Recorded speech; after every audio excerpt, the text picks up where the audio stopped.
আয়নাঘর নিয়ে আরও বিস্তারিত জানতে চাই। আমাদের সাথে সরাসরি যুক্ত হয়েছেন আয়নাঘরের ভুক্তভোগী অবসরপ্রাপ্ত কর্নেল হাসিনুর রহমান।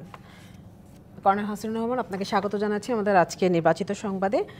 আপনার কাছ থেকে আমি শুরুতে যেটা জানতে চাইবো যে আমরা তো জানি যে আপনি গুমের শিকার হয়েছিলেন, কবে কোথা থেকে আপনাকে তুলে নেওয়া হয়েছিল এবং কারা আপনাকে তুলে নিয়েছিল?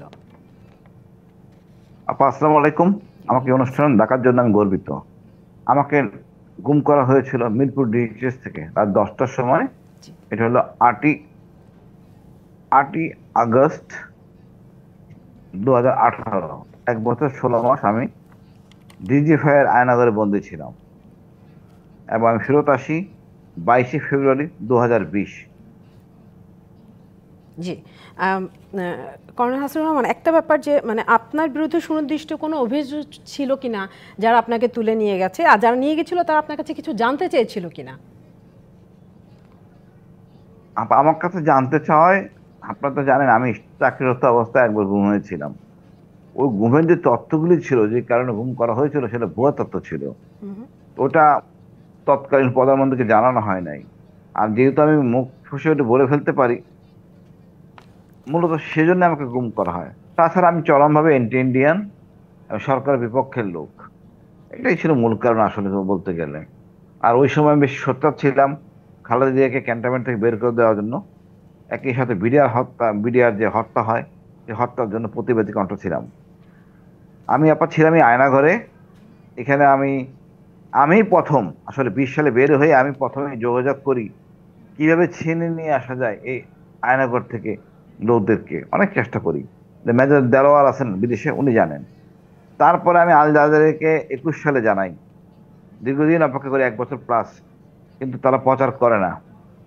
পরবর্তীতে নেত্রনীতির মাধ্যমে আমি পুরো বিশ্ববাসী জানতে সক্ষম হয়েছি যে আয়নাঘর এই জায়গাটায় আছে, যেটা আমি করি আপনার 14ই আগস্ট 22 সালে। এমন সবাই আমার কথা তো বিশ্বাস করতেই হবে, আমি ওইভাবে প্রমাণ দিয়েই বলেছি। আলটিমেটলি সেটা প্রতিষ্ঠিত হয়েছে। জি, কর্নেল হাসিনুর রহমান, আপনি তো ভুক্তভোগী, আপনার কাছ থেকে একটু আমরা আয়নাঘরের বর্ণনাটা শুনতে চাই যে কেমন ছিল জায়গাটা। বলতাম আজকে খুব কষ্ট লাগতেছে এই আয়নাঘরের জন্য। আমি 2-3-2.5 বছর অসংখ্য মামলা নিয়ে দৌড়াইছি। কেন আমি আয়নাঘরটা প্রকাশ করলাম? আজকে প্রধান উপদেষ্টা গেলেন, আমি এটা বিশ্ববাসীকে নিয়ে আসলাম, আমাকে ডাকা হয়নি।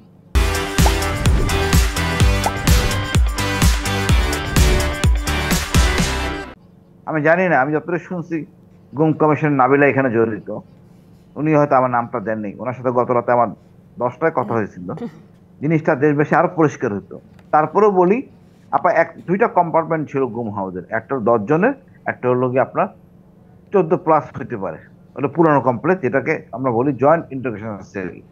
এর সাথে মিলিয়ে করা হয়েছে 10 জনের সেল। এই 10 জনের সেলটা খুবই কষ্টদায়ক এবং পানিশমেন্ট সেল। ছোট ছোট সেল, যা প্রচন্ড গরম।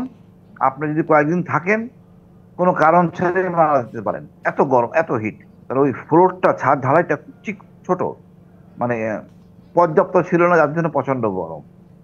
আর এই মনে করেন 10 জনের জন্য, 10 জন অন্যান্য পুরোনো কমপ্লেক্সের লোকরা আমাদের এই বাথরুম ইউজ করতো। এবং এই বাথরুমে আমাদেরকে দেওয়া হতো, বিশেষ করেন আপনি লজ্জা, 1.5 ফুট পরিমাণে একটা গামছা।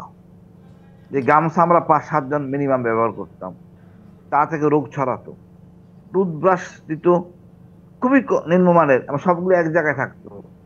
এখানে মানুষগুলো এখানে থাকতো অত্যাচার, নির্মম আতঙ্কে, সবাই পাগল। কার টুথব্রাশ কে ব্যবহার করতেছে লজ্জায় বলতে খারাপ লাগে, আমি ব্যবহার করতে পারতাম না। পরে আঙ্গুল দিয়ে আমি তাৎপর্য করতাম। এখন ব্রিগেডিয়ার জেনারেল আজমি, আরমান, তাদেরকে রাখা হয়েছে খুব ভালো জায়গায়। উপদেষ্টা ওনাদের কথা শুনছেন আজকে। মাইকেল চাকমাকে নেওয়া হয় নাই, আরো অনেক কিছু জানতে পারতাম আমরা। যা হোক, তারপরও বলবো যে উপদেষ্টা এখানে গেছেন, আমি ওনাকে ধন্যবাদ দিই। আর এই বৈষম্য কাজ যে নাবিলা গুম কমিশনের কাজটা ঠিক হয় নাই। জাতি সত্য কথা জানতে পারতো, অন্যান্য মিডিয়াও জানতে পারতো কোথায় কোনটা কি ছিল। আমি সম্পূর্ণ জানি। আমি তো সবার আগে আনছি কোথায় কি ছিল, অ্যাডজাস্ট কোথায়, কোথায় এন্ট্রি। এনারা তো কেউ বলে নাই আমি সব তো আমি বলছি।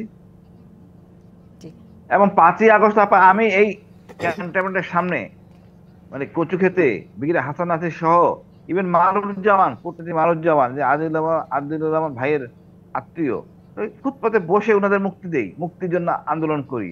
রাত 12টা পর্যন্ত আমরা ওখানে ছিলাম।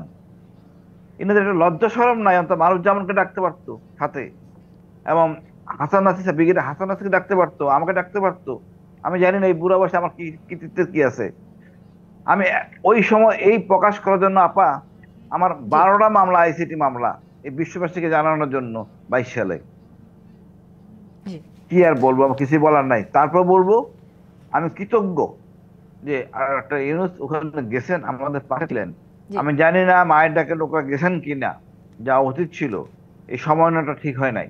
জি কর্নেল আসিফ নজরুল হাসিনুর রহমান। জানতেন জি অসংখ্য ধন্যবাদ আমাদের সঙ্গে আজকে যোগ দেওয়ার জন্য।